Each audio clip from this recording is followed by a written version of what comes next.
paid positions begin on October 1st and end on May 31st. On your first day of work, you'll complete paperwork to confirm that you've started your job, to activate your health insurance, and to start getting paid.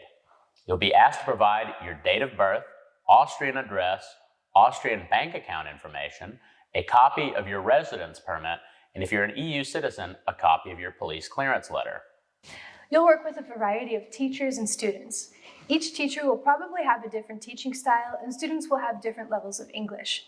It's going to take a little bit of time to figure this out, but you'll get it.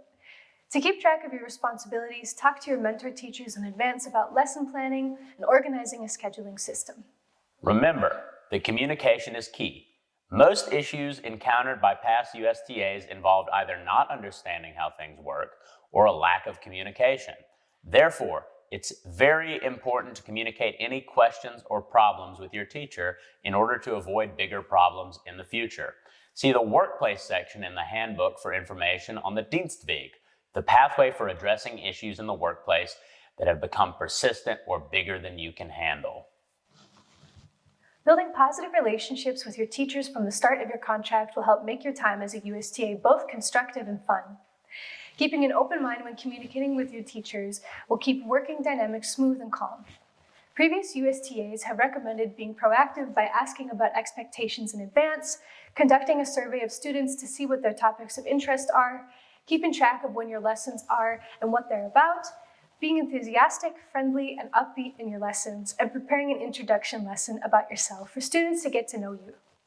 Networking with other USTAs can help you when looking to solve issues, find fun activities to do, and stay up to date about current events.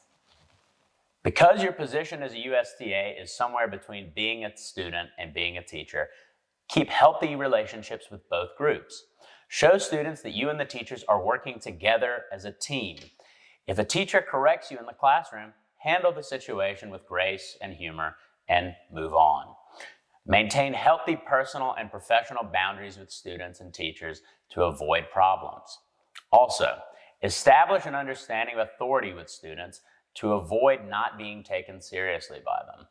Be friendly, but also be clear about what is and isn't acceptable, and ask your teachers for help if you need it. Especially with teenagers, respect isn't something you're given right away. Being prepared and keeping lessons interesting is a great way to connect with students and to gain their respect. Also, remember to be discreet, which means not to talk about the happenings of staff meetings or parent-teacher conferences outside of school.